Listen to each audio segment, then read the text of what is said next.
हो गया। कल की क्लास में हम लोगों ने बजट का रिवीजन शुरू किया था, आज उस रिवीजन को आगे बढ़ाते। बालक बालक ब्रदर देखो, तोड़ दे दीवार को, अंबुजा सीमेंट से भी नहीं बनी है तो समझ नहीं आता। इतनी जगह होती है, तुम यहाँ पे बैठते ही क्यों? अभी तो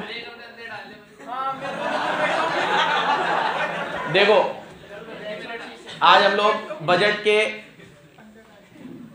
कब आए? अभी आए, सो के नहीं उठे होंगे।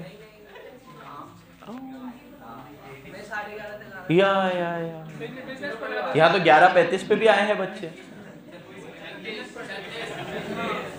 देखो कल की क्लास में मैंने आप लोगों को रेवेन्यू रिसिप्ट तक रिवाइज करा दिया था। कहाँ तक रिवाइज करा दिया था? एक बार रिवीजन का भी रिवीजन कर लेते हैं। यहाँ देखो, मैंने कल आप लोगों को बताया बजट कब लाया जाता है? First working day of February. पहले लाया जाता था last working day of February. Budget लेकर आए थे जेम्स विल्सन, भारत का पहला बजट, ठीक है, 1860। फिर उसके बाद शान मुकुम शेट्टी, ठीक है, वो लेकर आए थे आजाद भारत का पहला बजट, आजाद भारत, इंडिपेंडेंट इंडिया का पहला बजट। बजट होता क्या है? Budget is a item wise receipts and expenditure which take place during upcoming financial year. Item wise receipts and expenditure take place during upcoming financial. It comprises of 3 years data. First, revise estimate of previous current year, actual estimate of current year and budget estimate of upcoming year, अगले साल के जो data होता है। Budget एक important tool होता है जो हमें ये बताता है कि भारत सरकार के पास कहां कहां से पैसा आएगा और भारत सरकार कहां कहां पे पैसा खर्च करेगी। मैंने आपको ऑब्जेक्टिव बताए थे। बजट हमें ये बताता है इकोनॉमिक ग्रोथ, ये बताता है कि कितना सेविंग होगा, कितना इन्वेस्टमेंट होगा, और उसी से क्या डिपेंड होती है, क्या ड्राइव होती है इकोनॉमी की ग्रोथ। फिर मैंने आप लोगों को बताया था बजट हमें बताता है कि जनरेशन ऑफ एम्प्लॉयमेंट, कितना हम लोग एम्प्लॉयमेंट आने वाले साल में जनरेट करेंगे। तो हम लोग कितना ब्रिज बनाएंगे, पुल बनाएंगे, कैनाल बनाएंगे, हम लोग कितना कितना खर्चा करेंगे अलग अलग जगह पे, तो उससे एम्प्लॉयमेंट जनरेट होगा। बजट हमें बताता है प्रॉपर एलोकेशन ऑफ रिसोर्स, कि जितनी भी रिसिप्ट्स हमारे पास आई है जिस भी सोर्स से, क्या हमने उन्हें ढंग से यूटिलाइज करी है, ये हमें बजट बताता है। 2 इंपॉर्टेंट ऑब्जेक्टिव मैंने कल बजट के बताए, स्टेबिलिटी और इक्वालिटी। मिक्स मत कर देना दोनों को। स्टेबिलिटी में मैंने आपको कहा कि जब इकोनॉमी में इन्फ्लेशन आता है तो हम सरप्लस बजट लाते हैं, और जब इकोनॉमी में डिप्रेशन आता है तो हम डेफिसिट बजट लाते हैं। सरप्लस बजट में सरकार की रिसिप्ट ज्यादा होती है, एक्सपेंडिचर, और डेफिसिट बजट में एक्सपेंडिचर ज्यादा होते हैं, रिसिप्ट, और इससे इकोनॉमी में बैलेंस होता है। इसीलिए इसको नाम दिया गया स्टेबिलिटी। इस फीचर को क्या नाम दिया गया है? अगला बजट का काम होता है इकोनॉमी में इक्वालिटी लाना। हम लोग रिस्क से पैसा लेते हैं, पुअर को देते हैं, तो इससे क्या आती है इकोनॉमी में? इक्वालिटी, ठीक है। फिर मैंने आप लोगों को कहा था management of public enterprise. Budget का एक काम ये भी होता है कि वो हमें ये बताए कि गवर्नमेंट की जितनी भी संस्थाएं हैं, गवर्नमेंट ने जिन भी ऑर्गेनाइजेशन में अपना स्टेक लगा रखा है, जैसे सबसे बड़ी LIC हो गई है ना, भारत पेट्रोलियम हो गया, इंडियन ऑयल हो गया, इन सब में किसका पैसा लगा हुआ है? भारत सरकार का। तो क्या ये पब्लिक एंटरप्राइज ढंग से काम कर रही है, इनका मैनेजमेंट ढंग से हो रहा है? ये बात भी हम किस में बताते हैं? बजट। और लास्ट फंक्शन मैंने तुम्हें कहा था, बजट आपकी गवर्नमेंट की एफिशिएंसी और ट्रांसपेरेंसी बताता है उसके क्रिटिक्स को। कोई भी अगर सरकार को क्रिटिसाइज कर रहा है तो सरकार उसको किससे जवाब देती है? बजट से, क्योंकि बजट एक ऑथेंटिक इंस्ट्रूमेंट है जिसे लोकसभा और राज्यसभा में पेश किया गया है। ये कोई चुनावी जुमला नहीं है, ये कोई चुनावी रैली में की गई घोषणा नहीं है। इससे ज्यादा ऑथेंटिक कुछ नहीं हो सकता। जैसे आज अभी इलेक्शंस होते हैं तो हर पार्टी उसमें अपना मैनिफेस्टो लाती है, इलेक्शन मैनिफेस्टो। अब बहुत सारे इलेक्शन मैनिफेस्टो में पार्टियां बहुत कुछ चीजें लिख देती है, ठीक है, वो करती भी नहीं है, वो करती भी नहीं है। इनफैक्ट ये कहूं तो गलत नहीं होगा कि उसके 50% प्रोमिसेस भी पूरे नहीं होते, फिर भी क्या आप उसको कुछ कह सकते हो? ठीक है, बस आप वोट में अपना जवाब दे सकते हो कि इस पार्टी ने अपने प्रोमिसेस पूरे नहीं किए थे, तो मैं अगले 5 साल बाद, मेरे को मौका 5 साल में एक बार ही मिलेगा, तो मैं उसको ऐसे यूटिलाइज कर सकता हूं। बाकी मैं उसे लीगली कि आपने तो मैनिफेस्टो में ये लिखा था, आपने तो करा ही नहीं, क्योंकि वो मैनिफेस्टो तो कागज है, बस एक रद्दी है, करा नहीं करा। इसीलिए आजकल पार्टियां कहने लगी है कि भाई हम मैनिफेस्टो नहीं लाते, घोषणा पत्र नहीं लाते, हम पॉल प्रॉमिस लाते हैं। हम प्रॉमिस करते कि हम ये कहेंगे, उसके बाद भी वो नहीं करते तो भी आप कुछ कर नहीं सकते। लेकिन बजट में एक बार एलोकेशन हो गया और आपने नहीं किया तो आप लीगली बाउंड हो गए। फिर अब जैसे मनरेगा का कानून है, कोई घोषणा नहीं है, कानून है, national guarantee rural employment act है, तो आपको करना ही पड़ेगा। अब एक एक्ट है राइट टू इन्फॉर्मेशन, RTI, बहुत बड़ा एक्ट है। इसमें मैं किसी भी सांसद से, पार्लियामेंट से सवाल पूछूंगा और उसको जवाब देना पड़ेगा। ये कितना बड़ा कानून है, पहले कौन पूछ सकता था? और ये कानून मुझे पूरी मतलब इतनी बड़ी लिबर्टी देता है कि मैं प्राइम मिनिस्टर से भी सवाल पूछ सकता हूं कि ये चीज में आपने क्या करा था। ये अभी तुम्हें पता है पाकिस्तान में इमरान खान को अभी 14 साल की जेल हो गई। सिटिंग प्राइम मिनिस्टर था वो, मतलब जब उसे जेल में डाला तब वो प्राइम मिनिस्टर था। अब किसी सिटिंग प्राइम मिनिस्टर को जेल में डालना इतनी बड़ी बात होती है। अपने यहाँ पे पार्षद और विधायक को भी अपन नॉर्मली जेल में नहीं डाल सकते, वहां सिटिंग प्राइम मिनिस्टर को उठाया जेल में डाल दिया। क्या आरोप है याद है उसके ऊपर? आरोप सुनना तुम, 14 साल की जेल हुई है उसे। आरोप ये है, और शायद ये आरोप सिद्ध भी हो गए, कि उसकी कोई बायलैटरल मीटिंग थी सऊदी अरब के प्रिंस के साथ। सऊदी अरब के जो क्राउन प्रिंस है, मोहम्मद बिन जियाद ऐसा कुछ नाम है उनका, तो सऊदी अरब के प्रिंस ने उन्हें एक वॉच गिफ्ट करी थी, और वो बड़ी महंगी वॉच थी, 20 लाख की वॉच थी। तो वहां पे वो वॉच उनको दी। वो वॉच का वहां पे ये कानून होगा शायद पाकिस्तान में कि तोशा खाना करके, मतलब गिफ्ट एक्ट होगा कोई, तो उसमें जो सरकार को गिफ्ट्स मिलते हैं उन्हें वो गिफ्ट एक्ट के तहत एक अलग जगह पे रखने पड़ते हैं, और वो गवर्नमेंट की प्रॉपर्टी है। इमरान खान ने वो वॉच खुद पहन ली और बाद में वो अपनी वाइफ को दे दी, और उसकी वाइफ ने वो वॉच किसी को बेच दी। 10 लाख 20 लाख में उसकी वाइफ ने किसी को बेच दी। अब जिसको बेची ना, उसने किसी पॉडकास्ट में अपनी वाहवाही करने के लिए ऐसे दिखा के, देखो ये वॉच किसने दी याद है? इमरान खान ने। और उसको किसके दी याद है? सऊदी अरब के प्रिंस ने। तो मैं जो पहन रहा हूं ना, वो सीधी मेरे पास कहां से आई है? सऊदी अरब से। वो प्राउडली ऐसा पॉडकास्ट में बता रहा अपनी वाहवाही करने को, और उस पॉडकास्ट के उस क्लिप के बेसिस पे किसी ने फाइल करी एफआईआर फाइल हुई, हाथों हाथ प्रोसीडिंग हुई। अभी अपने यहां कोई अगर प्राइम मिनिस्टर पे सीधी एफआईआर कर देगा तो उसको उठा लेंगे क्या उसकी जगह पे से? ठीक है, चलता रहेगा तारीख पे तारीख, उसको उठा लिया। अभी 1 साल से तो शायद वो बंदी है जेल में, और अब वो जो जजमेंट आया कल परसों में, वो क्या आया कि भैया आपने तोशा खाना एक्ट, जो गिफ्ट एक्ट है, उसका वायलेशन किया है। ये घड़ी आपको कहाँ रखनी चाहिए थी? गिफ्ट एक्ट के तहत सरकारी खजाने में, और आपने इसको बेच दी। अब हो सकता है उनके कानून के हिसाब से गलत हो, और 14 साल हाथ पांव होते हैं 14 साल के, ठीक है? हाँ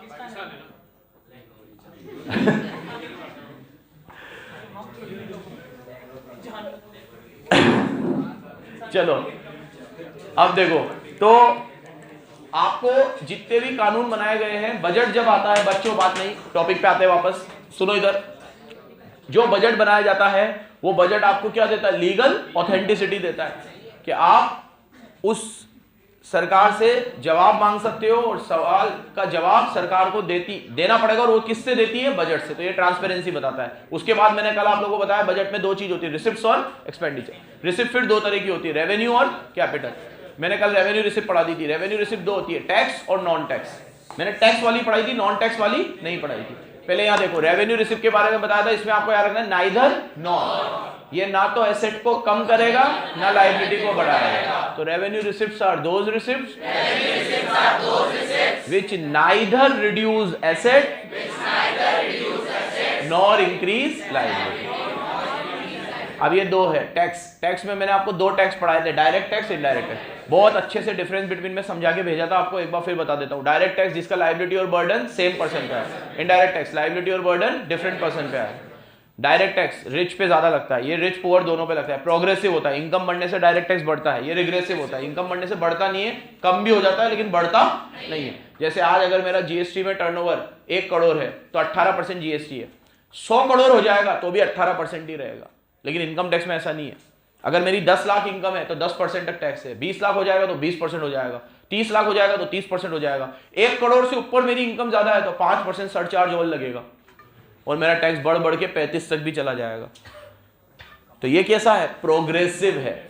ठीक है, तुमने एक वो रील देखी होगी ना, कि वो जिसके अंदर एक लड़का काम कर रहा होता है, ठीक है, यहाँ पे एक फोटो फ्रेम पड़ी होती है, ठीक है, तो उससे कोई पूछता है कि तुम इतने दिन रात मेहनत करते हो, तो वो बंदा बोलता है कि हाँ मेरे को बहुत मेहनत करनी होती है, यहाँ देखो मुझे इनके लिए मेहनत करनी है। तो वो गैस करता है कि वो फोटो फ्रेम उसकी फैमिली की होगी, वहाँ फोटो लगा हुआ था और वो देखा उसमें निर्मला सीतारमण का फोटो होता है, ठीक है। तो हाँ,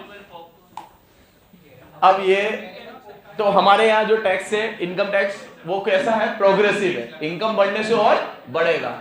और यहाँ जो टैक्स है वो कौन सा है? रिग्रेसिव है, इनकम बढ़ने से बढ़ेगा तो नहीं, भले सेम रहेगा। चलो अब आगे नई बात करते हैं।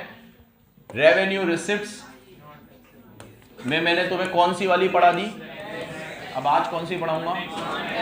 याद रखना, टैक्स हो कि नॉन टैक्स हो, मूल मत भूल जाना, नाइदर एसेट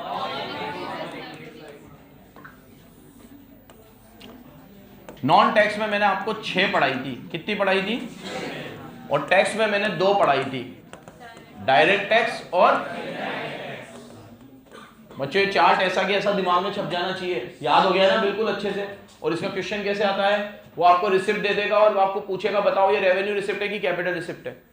फिर ये भी पूछेगा कि रेवेन्यू में टैक्स है कि नॉन टैक्स है। आपको प्रॉपर जवाब देना है। इसका अधिकतर क्वेश्चन ऐसा ही आता है, इनडायरेक्ट क्वेश्चन, डायरेक्ट क्वेश्चन नहीं आता है। और पहचानना आपको आता है, पूरा घोल घोल के पिलाया ये चैप्टर, पहले भी और अभी भी, ठीक है। आराम से पहचान लेना कि रेवेन्यू रिसिप्ट है कि कैपिटल है। एक्सपेंडिचर में भी पहचान लेना रेवेन्यू है कि कैपिटल है। चलो यहां देखो, नॉन टैक्स में 6 रिसिप्ट और आती है। सरकार के पास सिर्फ टैक्स से पैसा नहीं आता, नॉन टैक्स से भी आता है। इसमें सबसे पहला आता है इंटरेस्ट, डिविडेंड। सरकार ने बहुत सारी अलग अलग ऑर्गेनाइजेशन में निवेश कर रखा है और अलग अलग डिबेंचर्स और शेयर्स में पैसा लगा रखा है, गवर्नमेंट ने भी। तो ये मत सोचना कि गवर्नमेंट सिर्फ टैक्स के पैसों से रोड ही बनाती है। गवर्नमेंट टैक्स के पैसों को इन्वेस्ट भी करती है ताकि उन पैसों से फिर क्या आता रहे? रिटर्न। अब नॉर्मली कंपनी, गवर्नमेंट जो पैसा इन्वेस्ट करती है ना, और जो सबसे सही तरीका है इन्वेस्ट करने का, वो है पब्लिक सेक्टर अंडरटेकिंग्स खोलना, पीएसयूज खोलना। मेरा ही मानना है, maybe I am wrong, क्योंकि उससे क्या होता है? 2 काम हो जाते हैं, एक तो रेवेन्यू भी जनरेट होता है और एम्प्लॉयमेंट जनरेट होता है। तो जितने भी पीएसयूज है, जितना ज्यादा गवर्नमेंट में है, आजकल लोग ऐसा कहते हैं कि government has no business to be in business. I completely disagree with this statement. क्या? कि government has no business to be in business, कि गवर्नमेंट का काम होना चाहिए गवर्नेंस, गवर्नमेंट का काम बिजनेस नहीं होना चाहिए, ठीक है। गवर्नेंस कौन सा ढंग से हो रहा है उनसे? ये तो हो जाएगा, इसमें तो पैसा लगाना है और पैसा है आपके पास, तो इसमें लगाओ और पैसे से पैसा बनाओ, ठीक है। गवर्नेंस भी जितना हो रहा है आपसे उतना ही कर रहे हो आप। तो ऐसा नहीं यहाँ का टाइम बचा कि आप गवर्नेंस में बहुत कुछ तीर मार रहे हो, ठीक है। इससे अच्छा बिजनेस तो करो। गवर्नमेंट जितनी ज्यादा पीएसयूज खोलती है उतने ज्यादा जॉब क्रिएशंस होते हैं और पैसे से पैसा भी बनता है, ठीक है। हाँ, करप्शन तो वैसे भी रहेगा, कुछ नहीं करेंगे तो भी रहेगा वो तो, ठीक है। अगर हम नहीं खोलेंगे तो तुम खोलोगे, और तुम खोलोगे तो अप्रूवल हम देंगे, तो हम वहां पैसे ले लेंगे। तो करप्शन तो क्या बोलते हैं, हमारे खून में बस चुका है, उसे तो कोई ढंग का कुछ हो। खैर चलो, अब ये जो नॉन टैक्स रिसिप्ट्स है, इसमें सबसे पहला यही आता है कि हम लोग इंटरेस्ट और डिविडेंड से कमाते हैं जहां जहां हमने पैसा लगाया है। इसमें प्रॉफिट्स भी आते हैं, बहुत सारी पीएसयूज में हमने पैसा लगा रखा है तो उससे प्रॉफिट से पैसा आता है, जैसे BSNL, Bharat petroleum, Indian oil, SAIL, steel authority of India, LIC कितना जबरदस्त पे कर रही है भारत सरकार को। 75 साल से लगातार एलआईसी ने अपना ग्राफ कभी भी गिरने नहीं दिया। 75 ग्लोरियस ईयर्स ऑफ सक्सेस, ऐसा कहेंगे। एलआईसी में जब भी भारत सरकार ने पैसा लगाया है अच्छा रिटर्न मिला है, ठीक है। सेम ऐसे ही बीएसएनएल है, भारत पेट्रोलियम है। कहा था मैंने आपको, भारत पेट्रोलियम नवरत्न कंपनी है। क्या है? नवरत्न कंपनी। अरे महारत्न है अब तो, ठीक है। महारत्न कंपनी का क्राइटेरिया बताया था ना मैं तुम्हें इंडियन इको में, कि इतना इतना प्रॉफिट कमाते हैं, इतना इतना आता है तो उनको महारत्ना बोलते हैं। तो ऐसी बहुत सारी, भारत पेट्रोलियम हो गया, सेल हो गई, स्टील अथॉरिटी हो गई, ग्लास अथॉरिटी हो गई, कोल इंडिया हो गया। कोल इंडिया अभी तो कुछ समय से लॉस में था, लेकिन कोल इंडिया भी बहुत बढ़िया कमा के दे रहा था सरकार को। तो ये सारे पैसे जो सरकार के पास आते हैं, ये कौन से में आएंगे? नॉन टैक्स में। इसमें इंटरेस्ट आ गया, डिविडेंड आ गया, प्रॉफिट आ गया। एक और आता है इसमें ट्यूशन फीस। क्या आती है? ट्यूशन फीस क्या हो गई कि बाहर जाके कर ले, बाहर जाके। ट्यूशन फीस हमारे पास क्या होता है कि हमारे पास क्या मतलब, सरकार ने बहुत सारी सेंट्रल यूनिवर्सिटीज खोल रखी है, सरकार ने बहुत सारे स्कूल्स खोल रखे हैं। अब कुछ तो स्कूल एक तो फ्री में है, लेकिन कुछ में पैसे भी है, जैसे नवोदय विद्यालय, केंद्र विद्यालय, बिल्कुल फ्री नहीं है, इसमें थोड़ा एक फीस होता है। ऐसे ही सेंट्रल यूनिवर्सिटी है, दिल्ली यूनिवर्सिटी है, ठीक है, जवाहरलाल नेहरू JNU है, ठीक है, अलीगढ़ मुस्लिम यूनिवर्सिटी है, ठीक है। ये इस तरह की बहुत सारी सेंट्रल यूनिवर्सिटी है जिसमें आप जब एडमिशन लेते हो तो आपको एक अमाउंट देना पड़ता है, 1500, 2000, 5000, 10,000 जो भी है, तो वो ट्यूशन फीस के रूप में आता है। हालांकि जो पैसा सरकार आपसे लेती है ना, उससे 1000 गुना ज्यादा खर्च करती है आप पे, वो फीस एकदम नेग्लिजिबल है, लेकिन लेती तो है ना, रिसिप्ट तो है ना वो, तो वो रिसिप्ट में आएगा। सेम ऐसे ही तीसरे नंबर पे मैंने तुम लोगों को अच्छा, इन दोनों को मैंने अलग अलग दे रखा था, ये एक ही था, तो ये 2 पॉइंट हो गए। इंटरेस्ट एंड डिविडेंड 1 पॉइंट हो गया और प्रॉफिट 1 हो गया, जो भी है। और तीसरे नंबर पे ट्यूशन फीस। अब चौथे नंबर पे आता है एस्टेट, बताया था मैंने तुम्हें। एस्टेट क्या है कि जब भी कोई बंदा मर जाता है और उसका कोई लीगल हायर नहीं होता तो वो पैसा गवर्नमेंट के पास चला जाता है, और उस किस हेड में जाता है? एस्टेट। किस हेड में जाता है? ठीक है, सुना क्या बोला मैंने? जब भी कोई मर जाता है तो उसका सारा पैसा कहां चला जाता है? एस्टेट। एस्टेट एक फंड है जो उन लोगों की रिसिप्ट्स को लेने के लिए बनाया गया है जिसका कोई लीगल हायर नहीं है। तो जैसे मैं आपको कहता हूं जिसका कोई नहीं है उसकी सरकार है, ठीक है। तो अगर आप अपनी प्रॉपर्टी ऐसे ही छोड़ के चले गए और आपका कोई वारिस नहीं है तो आपकी वारिस कौन है? सरकार है। 5वें नंबर पे इसमें आता है स्पेशल, बराबर से सुनना, स्पेशल असेसमेंट का। आप लोगों को प्रॉपर्टी जब भी रजिस्टर करवानी होती है तो आप रजिस्ट्रार के पास जाते हो, रजिस्ट्रार प्रॉपर्टी आपके नाम रजिस्टर करके दे देगा और प्रॉपर्टी के वैल्यूएशन के हिसाब से आपसे फीस लेता है। तो प्रॉपर्टी का वैल्यूएशन जितना ज़्यादा होगा फीस उतनी ज़्यादा होगी। अभी जैसे मान लो 5% रजिस्ट्रेशन फीस है और मेरी प्रॉपर्टी 10 लाख रुपए की है तो मुझे 50,000 रुपये देने हैं। अब यही प्रॉपर्टी अगर मेरी 1 करोड़ की होती तो मेरी फीस कितनी होती? 5 लाख। अब भारत में कितनी सारी प्रॉपर्टियां हर रोज रजिस्टर हो रही होगी। अभी हम यहाँ बात कर रहे हैं तो कोई ना कोई अपनी प्रॉपर्टी क्या करवा रहा होगा? रजिस्टर करवा रहा होगा। तो लाखों करोड़ों प्रॉपर्टियां रजिस्टर हो रही है और लाखों करोड़ों रुपए का रजिस्ट्रेशन फीस सरकार के पास आ रहा है, तो वो सारा पैसा किस में आता है? Special assessment. और लास्ट आता है इसमें कमर्शियल रेवेन्यू। आप जब भी कोई एग्रीमेंट करवाते हो तो आप उसके अंदर स्टैंप ड्यूटी लगवाते हो। क्या लगवाते हो? 100 रुपए की स्टैंप, 200 रुपए की स्टैंप। उससे आपका वो एग्रीमेंट जो है वो ऑथेंटिक माना जाता है। क्या माना जाता है? तो सरकार 100 रुपए और 200 रुपए में आपको ऑथेंटिसिटी दे रही है, 1000 रुपए में, 500 रुपए में। अब अलग अलग एग्रीमेंट में अलग अलग तरह की फीस होती है। जैसे अभी आज की बता, मैं आपको एक आपके काम का एक एग्जांपल दूं। हमने अभी पार्टनरशिप पढ़ा। पार्टनरशिप में मैंने आपको कहा डीड बनानी पड़ती है।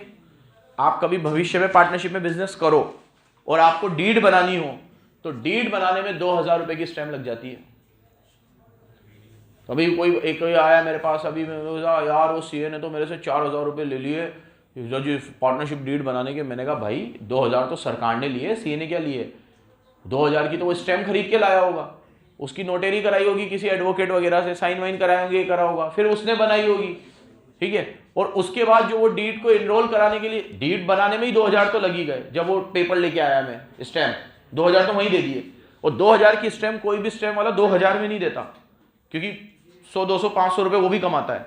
वो अदालत से लेके आता है स्टैम्प, तो वो भी तुमसे लेगा और फिर डीड लिखेगा पेपर, और वो सारी तुम्हारी टर्म्स एंड कंडीशंस को वो फ्रेम करके वो लगाएगा। और उसके बाद वो डीड को और वो पूरे एग्रीमेंट को मैं पार्टनरशिप एक्ट में रजिस्टर करवाने जाऊंगा तो वहां अलग पैसे लगेंगे।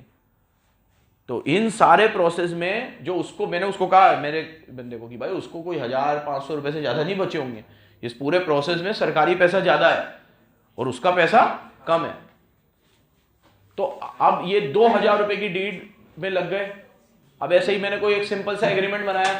अभी मैं ये बिल्डिंग मेरी किराए की है तो मैंने मनमोहन जी के साथ रेंट एग्रीमेंट बनाया कि मैं आपके यहाँ पे रहूंगा, आप मुझसे इतना रेंट लोगे। रेंट एग्रीमेंट बनाया तो वो रेंट एग्रीमेंट में 100-200 रुपए की स्टैम्प लग गई। ऐसे जितने भी एग्रीमेंट आप अपने रोजमर्रा की जिंदगी में बनवाते हो वो सारे एग्रीमेंट पे स्टैम्प ड्यूटी लगती है, and that stamp duty is governments commercial revenue. तो आप ये चैप्टर पढ़ के ये देख पा रहे हो कि सरकार के पास रिसिप्ट्स के कितने सोर्सेज होते हैं। पढ़ पा रहे हो? तो सिर्फ अभी कौन सा पढ़ाया है? रेवेन्यू, जिसमें एसेट कम भी नहीं हुई, फोकट का पैसा। कल बोला था सबसे प्यारी रिसिप्ट कौन सी? कौन सी? क्योंकि इससे एसेट वह कम भी नहीं होती और लायबिलिटी हो गई खत्म। टैक्स भी पढ़ा दी, नॉन टैक्स भी पढ़ा दी। टैक्स में कितनी आती है? 2, डायरेक्ट, इनडायरेक्ट, भूल मत जाना। और नॉन टैक्स में 6, पहली प्रॉफिट और dividend, interest, tuition fees, estate, special assessment, commercial revenue.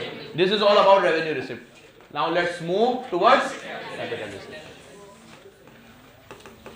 आप नोट्स में देखोगे मैंने कैपिटल रिसिप्ट भी 6-7 दे रखी. बोलो हाँ जाओ.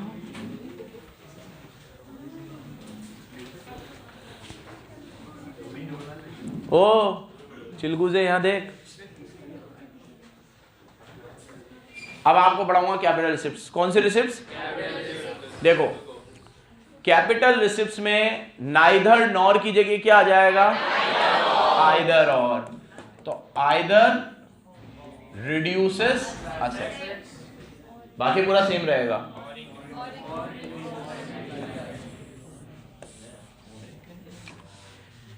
ये या तो एसेट को कम करेगी या लायबिलिटी को बढ़ाएगी. कल जैसे मैंने कहा था कि अगर इसके पास, बालक के पास 10 करोड़ रुपए आया अपना घर बेच के, तो 10 करोड़ आए, ये तो रिसिप्ट है, लेकिन घर चला गया ना, तो ये कैपिटल रिसिप्ट है.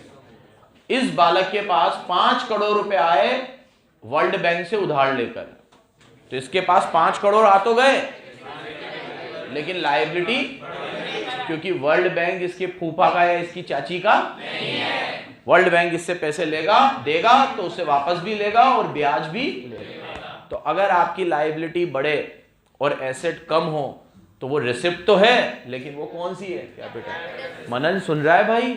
अब इसमें क्या क्या आता है ये देखो तुम. या तो एसेट कम हो गया, लायबिलिटी बढ़ेगी, एक एक करके देखते जाओ. पहले नंबर पे आती है इसमें कौन सी वाली? मार्केट बोरो. इसमें सरकार क्या करती है? मार्केट से बोरो करती है, मतलब पब्लिक से बोरो करती है. सबसे अच्छा सोर्स आना जाता है बोरोइंग का पब्लिक. होना जाता है. क्यों ऐसा बोला मैंने कि पब्लिक मार्केट बोरोइंग सबसे अच्छा सोर्स है गुरदीप? अभी मैं सरकार हूं, सरकार के लिए सबसे अच्छा सोर्स मार्केट बोरोइंग है. क्यों बोला मैंने ऐसा? इंटरेस्ट देना पड़ता है, इसमें भी कम देना पड़ता है. और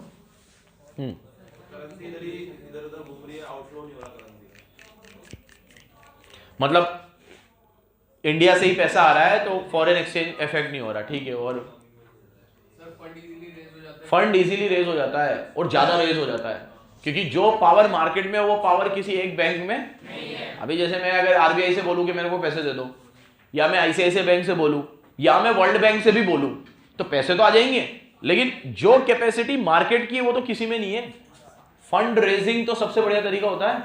ठीक है. अब इसमें मैं क्या कर रहा हूं? पब्लिक से ही बोल रहा हूं. तो किसी के पास 50,000 भी है तो उसने लगा दिए, किसी का 20,000 भी है तो उसने लगा दिए. छोटे तबके, वो 50-50 तुम्हारे लिए तो बहुत कम है, मेरे लिए तो 50-50 मिलके ही कितने हो गए. अब जितने भी लोग इनकम टैक्स भरते हैं या इनकम टैक्स नहीं भी भरते, कम से कम इनकम टैक्स का रिटर्न तो भरते हैं. सुनो, तो वो जो भी रिटर्न भरते हैं अपनी इनकम की ऊपर टैक्स बचाने के लिए लाख रुपए की एनएससी करवाते हैं, नेशनल सेविंग सर्टिफिकेट. उस पर इंटरेस्ट मिलता है उन्हें, वो टैक्स भी बच जाता है. 1-1 लाख रुपए की एनएससी सब खरीद रहे हैं, एलआईसी सब खरीद रहे हैं, क्योंकि इन सब पे डिडक्शन मिलता है. तो अभी मेरी क्या है, अगर इनकम मेरी 10 लाख है तो मैं ये 2-3 लाख के इधर उधर इन्वेस्टमेंट कर दूंगा, तो मेरे को उस पर इंटरेस्ट भी मिलेगा और मेरी इनकम 7 लाख के नीचे आ जाएगी, मेरे को टैक्स भी नहीं देना, और मेरे पूरे 10 लाख सफेद हो गए. तो मैं मेरे क्लाइंट से अक्सर बोलता हूँ कि भाई रिटर्न तो भरो, 8-9-10 लाख रुपए तक भी आपकी इनकम है, रिटर्न भरो, क्योंकि इससे आपकी इनकम सफेद हो रही है. आज अगर मेरी इनकम 10 लाख रुपए है और मैंने रिटर्न भर दिया और 10 साल से मैं रिटर्न भर रहा हूं, तो मेरे 10 साल में 10 लाख रुपए की मेरी इनकम बता दी मान लो, तो 1 करोड़ रुपए हो गए मेरे. कल कदाच में 1 करोड़ की कोई प्रॉपर्टी खरीदूं तो कोई मेरे पे सवाल नहीं कर सकता कहां से आया ये पैसा, मैं रिटर्न भर रहा हूं. अब भारत में इतनी जागरूकता ही नहीं है कि कम से कम रिटर्न तो भरे. ठीक है. और जितनी भी इनकम है उस इनकम का एक प्रोपोर्शन, देखो हम इंडिया एक पैरेलल इकोनॉमी है, तो हम ये किसी से एक्सपेक्ट ही नहीं कर सकते कि वो पूरा पूरा भरेगा. ठीक है. क्योंकि इनडायरेक्ट टैक्स ऑलरेडी हम बहुत सारा दे रहे हैं जीएसटी के रूप में, तो डायरेक्ट टैक्स वो थोड़ा थोड़ा भी दे तो हमारी इकोनॉमी में बहुत फर्क पड़ जाएगा, बहुत. और सारी इनकम एक तरीके से सफेद होगी सामने वाले की. लेकिन क्या बोला था मैंने उस दिन तुम्हें कि फाइनेंशियल लिटरेसी में हम बहुत पीछे हैं. ठीक है. फाइनेंशियली लिटरेट नहीं है हम लोग. ठीक है. बहुत कम लोग समझते हैं इन सब चीज़ों को. तुम इस बात का अंदाज़ा सिर्फ इस चीज़ से लगा लेते हो कि तुम्हारी 10th क्लास में अगर 200 बच्चे हैं तो 150 तो साइंस मैथ्स में वैसे ही चला जाता है. ठीक है. तुम्हारी आधी फाइनेंशियल लिटरेसी तो वहीं ख़त्म हो गई मशीनों में उलझ कर. ठीक है. कंसंट्रेटेड H2SO4 में. हाँ चलो नेक्स्ट. अब अरे देखो इधर, मार्केट बोरोइंग सबसे अच्छा सोर्स है बोरोइंग का, क्योंकि इससे फंड रेजिंग आसान है और बहुत अच्छी क्वांटिटी में कम समय में पैसा आ जाता है सरकार के पास। दूसरा फिर है ही अदर बोरोइंग। अदर बोरोइंग में हम किससे लेंगे पैसा? बैंक से, आरबीआई से, कमर्शियल बैंक से। अगर मैं गणेश एग्जाम में दूं कि why market borrowing is a capital receipt, तो क्या जवाब दोगे आप? 1 नंबर में दूंगा, why market borrowing is a capital receipt. तेज बोल, लायबिलिटी बढ़ रही है। इंग्लिश में बोल, because it increase liability. Very good, ऐसे ही दोगे जवाब। तीसरा, रिकवरी ऑफ लोन। अगर हमने कोई लोन की क्या करी रिकवरी, जैसे अभी हमने मान लो बांग्लादेश को लोन दे रखा है। अब हमने बांग्लादेश की सरकार से कहा कि भैया हमारा 100 करोड़ का लोन है वो वापस दो। बांग्लादेश ने दे दिया, तो हमारे पास 100 करोड़ आए, तो इससे हमारी एसेट क्या हो गई? क्योंकि लोन देना क्या होता है, और आज लोन वापस आ गया तो हमारी एसेट कम हो गई। तो याद रखना, कैपिटल रिसिप्ट में 2 ही कारण लिखोगे आप, या तो ये लायबिलिटी को बढ़ाएगा या एसेट को। अगर आपने दोनों कारण लिख दिए तो गलत होगा वो आंसर, क्योंकि आप स्मार्ट नहीं बन सकते। जैसे मैंने आपसे पूछा recovery of loan is a capital receipt, why? Because it either reduces asset और इंक्रीज लायबिलिटी। तो तुम क्वेश्चन का जवाब क्वेश्चन में ही देके आगे उसे। मैं पूछ रहा हूं क्यों है, तो तुमने कहा सर ये या तो एसेट कम कर रहा होगा या लायबिलिटी बढ़ा रहा होगा। मैंने कहा दोनों में से कुछ भी हो सकता है सर, दोनों में से कुछ भी हो सकता है, क्योंकि सर ने पढ़ाया कैपिटल रिसिप्ट वही होती है जो या तो एसेट को कम करे या लायबिलिटी को बढ़ाए। यहाँ चपाट देगा वो पेपर पे ही, दोनों मत लिख के आ जाना जाहिलो, दोनों में से एक लिखना। और अभी जब मैंने बजट का टेस्ट लिया था उस समय बच्चों ने करी थी ये कलाकारी। मैंने स्पेसिफिकली उस पर गोला भी लगाया था, क्वेश्चन मार्क भी लगाया था। हाँ, ये हाँ भी कर रहे हैं, यही थे उनमें से एक, तो ठीक है।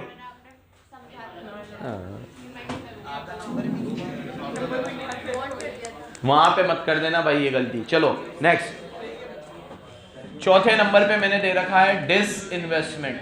क्या दे रखा है? यहां देखो, अभी हमारा जो भी, यहां देखो अभी हमारा जितना भी स्टेक है, अरे यार बीएसएनएल में मान लो हमारा 75% इक्विटी शेयर्स है, 25 मान लो दूसरों का है। अब वो 75 में से हमने 15% किसी मिस्टर एक्स को दे दिया, और मिस्टर एक्स ने हमें 3000 करोड़ दिए सरकार को, तो सरकार में 3000 करोड़ आए, लेकिन बीएसएनएल में 15% स्टेक चला गया। तो नफीसा, ये कैपिटल रिसिप्ट है। क्यों? एसेट कम कर रहा है, क्योंकि बीएसएनएल में हमारी जो एसेट थी वो 15% से, जो स्टेक हमारा 75 था अब 60 हो गया। 60, 75 में से 15 जाएंगे, कितना हो गया? 60 हो गया। ठीक है, सुनता है बेटा तू सुधांशु? हाँ, डिसइन्वेस्टमेंट एसेट को क्या करेगा? कम करेगा। 5वें नंबर पे देखो, स्मॉल सेविंग। अभी बता दिया, इसके बारे में ज्यादा चर्चा नहीं करूंगा। सरकार आपसे स्मॉल सेविंग कराती है, आपसे बोलती है प्रोविडेंट फंड में पैसा डालो, पेंशन फंड में पैसा डालो, एनएससी खरीदो, टैक्स सेविंग सर्टिफिकेट खरीदो। क्या खरीदो? Tax saving certificate. तो ये स्मॉल सेविंग आपके लिए तो सेविंग है, लेकिन गवर्नमेंट की बोरोइंग्स को बढ़ा रही है। गवर्नमेंट ये पैसा कभी ना कभी आपको पे करेगा। अब गवर्नमेंट जब ये पैसा आपको पे करेगा तब करेगा, आज तो उसके लिए लायबिलिटी बढ़ गई, अब स्मॉल सेविंग के बाद प्रोविडेंट फंड मैंने अभी इसमें ही कवर कर लिया। और लास्ट अदर रिसिप्ट जैसे railway receipt fund, telecommunication fund.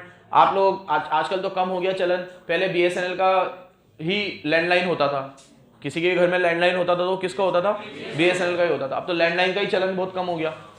अब जो भी लोग लैंडलाइन कनेक्शन लेते थे तो उनको 2000 रुपए टेलीकम्युनिकेशन रिजर्व में डालने पड़ते थे। तो अगर मान लो हमारे भारत में 1 करोड़ लोगों ने कनेक्शन ले रखा है, तो 1 करोड़ इंटू 2000 करोड़, और 1 करोड़ तो बहुत कम बता रहा हूं मैं, 140 करोड़ की आबादी है हमारी, है ना? तो उसमें से सिर्फ 1 करोड़ बोल रहा हूं मैं, तो 1 करोड़ लोगों ने भी अगर क्या लिया? बीएसएनएल का लैंडलाइन, जो इससे कई गुना ज्यादा था, तो उन लोगों को 2000 रुपए कनेक्शन में देने पड़ते थे अपने, उनको बोलते थे टेलीकम्युनिकेशन रिजर्व फंड। तो सरकार के पास 2000 करोड़ रुपए आ गए एक झटके में। अब वो सरकार उसे कैसे भी यूज करे, तुम्हें वो 2000 कब वापस मिलेंगे? जब तुम बीएसएनएल का कनेक्शन वापस ले लोगे। सेम ऐसे ही इलेक्ट्रिसिटी में भी आप लोग जब भी नया कनेक्शन लेने जाते हो तो आपके 5000 10,000 बिजली विभाग में देने पड़ते हैं आपको। वो 12,000 रुपये आपको वापस कब मिलेंगे? जब आप बिजली का कनेक्शन वापस ले लो। वो तो कभी करेंगे ही नहीं, ठीक है, ऐसा थोड़ी करेंगे, वो बहुत बोर हो गया बिजली से तो यार, हटाओ, ठीक है, जंगल जाएंगे, जंगल, ठीक है, अल्फा मेल बनेंगे वापस से तो ऐसा होगा ही नहीं कभी। तो वो पैसा एक तरीके से सरकार की बोरोइंग को बढ़ा रहा है, लेकिन वो पैसा आप सरकार कभी आपको वापस तो नहीं देगी, लेकिन बोरोइंग को बढ़ा रहा है। मोरल ऑफ द स्टोरी, ये जितनी भी रिसिप्ट्स थी वो या तो एसेट्स को कम कर रही थी या लायबिलिटी को बढ़ा रही थी, एंड दैट्स व्हाई ये क्या थी? ये आपका 3 टॉपिक जो मैंने कल लिखे थे वो समाप्त हुए। पहला मैंने लिखा था मीनिंग एंड ऑब्जेक्टिव, कल भी पढ़ा, आज भी पढ़ा है ऑब्जेक्टिव। इसमें बार बार बोल रहा हूं, स्टेबिलिटी और इक्वालिटी वाला बहुत इंपॉर्टेंट था। फिर प्राइवेट गुड्स पब्लिक गुड्स पढ़ा दिया, जिसका बेनिफिट आपको ही मिल रहा है वो प्राइवेट गुड्स, जिसका बेनिफिट सबको मिल रहा है public goods. Public goods non excludable होते हैं, नॉन राइवलरी होते हैं, और ये एक्सक्लूडेबल होते हैं, राइवलरी होते हैं। प्राइवेट गुड्स के example TV, fridge, pan, mobile से लेकर हर चीज, और पब्लिक गुड्स के एग्जांपल रोड, ब्रिज, कैनाल। बिल्कुल सुन रहे हो बराबर। तीसरे नंबर पे मैंने तुम्हें कहा था बजट के कंपोनेंट, इसमें मैंने रिसिप्ट भी पढ़ा दी, रेवेन्यू वाली भी और कैपिटल वाली। अब एक्सपेंडिचर पढ़ा दूं आपको, रेवेन्यू वाले भी, और तो हमारा कंसेप्ट नंबर 3 कंप्लीट हो जाएगा। और कंसेप्ट नंबर 4 मैंने कहा था टाइप्स ऑफ बजट, ठीक है, बराबर से सुनते जाना। ये रिसिप्ट तो पूरी हुई, रेवेन्यू भी हो गई और कैपिटल भी हो गई। अब एक्सपेंडिचर भी 2 है, एक तो रेवेन्यू है, बोर्ड पे देखना, रेवेन्यू में वापस से क्या आएगा? नाइदर, और इसमें क्या आएगा? लेकिन आगे की डेफिनेशन चेंज हो जाएगी। अभी मैं बता रहा था रिसिप्ट, एसेट कम करना और लायबिलिटी बढ़ाना, अब उल्टा हो जाएगा, एसेट को बढ़ाना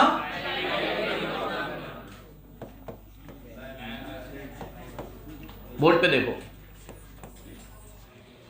बोलो, revenue expenditure are those expenditure which neither increases asset nor reduces liability।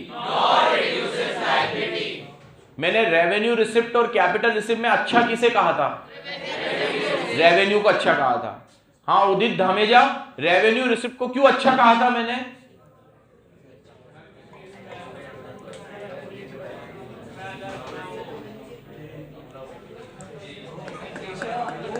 तो तुम क्या इंसान हो तुम लोग, टीवी बार पढ़ा दो, डीट के डीट। हाँ भाई, रेवेन्यू रिसिप्ट को क्यों अच्छा कहा था मैंने? वेरी गुड, ना तो एसेट कम होती है ना लायबिलिटी बढ़ती है। अब मैं कह रहा हूं रेवेन्यू एक्सपेंडिचर, मैंने कहा था रेवेन्यू रिसिप्ट अच्छी है क्योंकि वो एसेट को कम भी नहीं करती, लायबिलिटी को। अब मैं कह रहा हूं रेवेन्यू एक्सपेंडिचर खराब है क्योंकि ये एसेट को बढ़ा भी नहीं रहे, लायबिलिटी को। जैसे आपने आज मान लो अपने घर गृहस्थी के खर्चों में साल भर में 10 लाख रुपए खर्च कर दिए, साल भर में खाना पीना, घूमना फिरना, स्कूल की फीस, ये वो दुनिया जहान के खर्चे आपने कर दिए, और एक आपने 10 लाख रुपए में से 7 लाख रुपए खर्च किए और 3 लाख रुपए बचाकर एक कहीं इन्वेस्ट कर दिए, तो उससे आपकी एसेट बढ़ी। हम चाहेंगे ना कि थोड़ा बहुत हम इन्वेस्ट करें, या पूरा पैसा हम घर गृहस्थी में सब खर्च कर दें।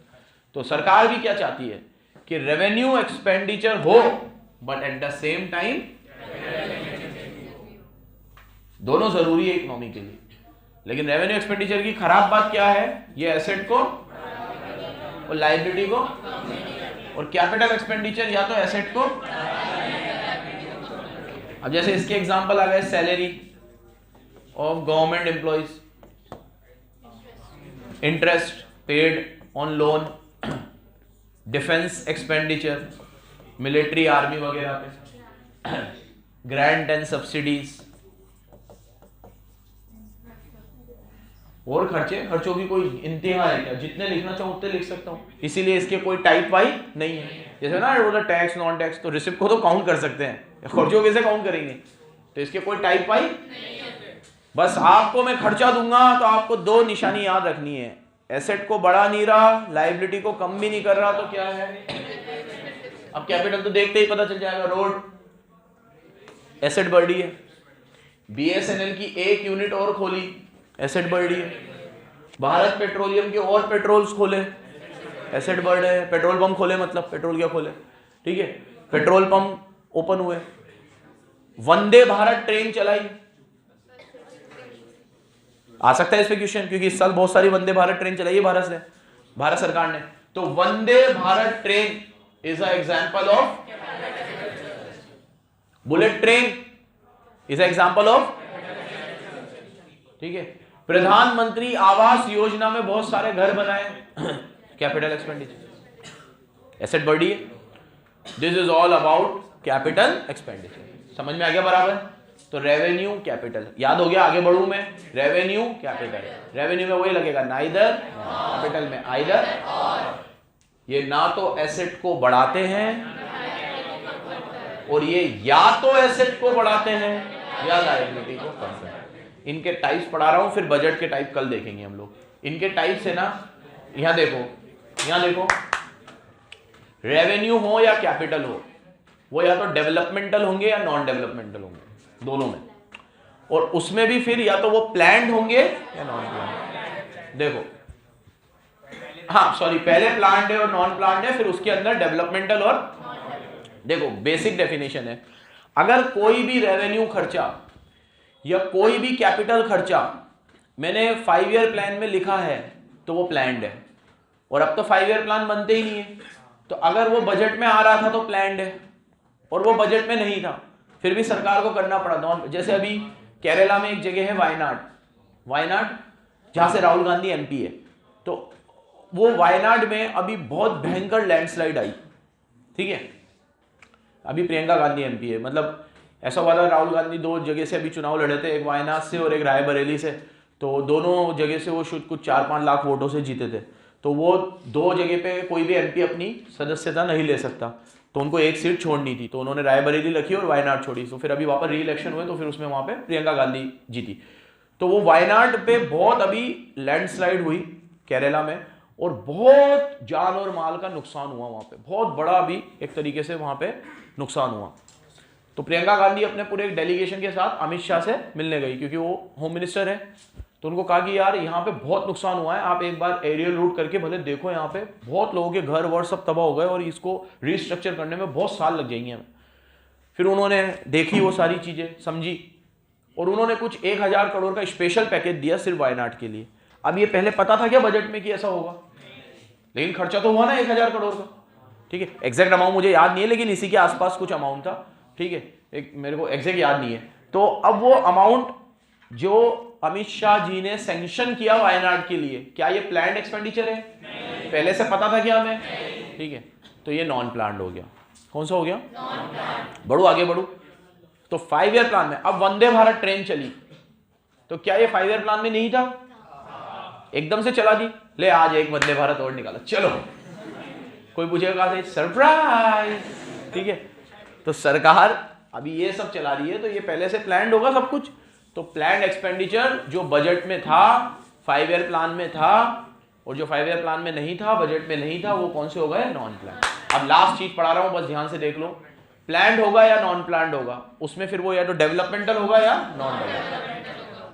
कोई भी एक्सपेंडिचर जिससे हमारे इंस्टीट्यूशनल, सोशल, इंफ्रास्ट्रक्चरल डेवलपमेंट हो रहे हैं तो वो डेवलपमेंटल है। और जिससे कोई भी डेवलपमेंट नहीं हो रहा है, ना सोसाइटी का, ना इंफ्रास्ट्रक्चर का, ना इंस्टीट्यूट का, लेकिन फिर भी वो स्मूथ फंक्शनिंग ऑफ इकोनॉमी के लिए जरूरी है, तो वो नॉन डेवलपमेंटल। जैसे पुलिस वालों को सैलरी देना, इससे कोई एसेट नहीं क्रिएट हो रही, लेकिन लॉ एंड ऑर्डर मेंटेन हो रहा है। क्या मेंटेन हो रहा है? हाई कोर्ट और सुप्रीम कोर्ट के जज को सैलरी देना, क्या हो रहा है इससे? Law and order. ओ भाई इधर देख ले, ओ इसको जगह, वैसे ही एक दिन छोड़ के एक दिन आता, सीधा देख। तो जिससे कोई भी तरह का, अब एयरपोर्ट बनाया, इंफ्रास्ट्रक्चर डेवलप हो गया, रोड बनाए, इंफ्रास्ट्रक्चर डेवलप हो गया, तो इन सब चीजों से डेवलपमेंट हो रहा है। तो ये कौन से खर्चे हैं? डेवलपमेंट। लेकिन आर्मी वालों को सैलरी दी, पुलिस वालों को सैलरी दी, हाई कोर्ट सुप्रीम कोर्ट के जज को सैलरी दी, पार्लियामेंट के एमपीज को सैलरी दी, इससे डायरेक्टली आपको कोई डेवलपमेंट नहीं दिख रहा है, लेकिन ये फिर भी एक इकोनॉमी को स्मूथली चलाने के लिए जरूरी है। So these are non-developmental expenditure. These are non-developmental expenditure. मैं आपको 3 चीज अच्छे से अब समझा चुका पूरी, शुरू से एंड तक। मीनिंग और ऑब्जेक्टिव, प्राइवेट और पब्लिक गुड्स, और कंपोनेंट। कंपोनेंट में रिसिप्ट, एक्सपेंडिचर। रिसिप्ट 2 पढ़ाई, रेवेन्यू, कैपिटल। एक्सपेंडिचर भी 2 पढ़ा है, रेवेन्यू में इधर भी नाइदर नॉर आइदर और, नाइदर नॉर आइदर और, पीछे का चेंज हो जाएगा। यहां बात करनी है एसेट कम करने की, लायबिलिटी बढ़ाने की। यहां बात करनी है एसेट बढ़ाने की, लायबिलिटी। नाइदर आ रहा है तो रेवेन्यू है, आइदर आ रहा है तो कैपिटल है। एकदम क्लियर है? उसके अंदर की भी बात कर ली, 3 टॉपिक हमने अच्छे से रिवाइज कर लिए। अब लास्ट चीज बची टाइप्स ऑफ बजट, वो इंशाल्लाह कल देखेंगे। धन्यवाद।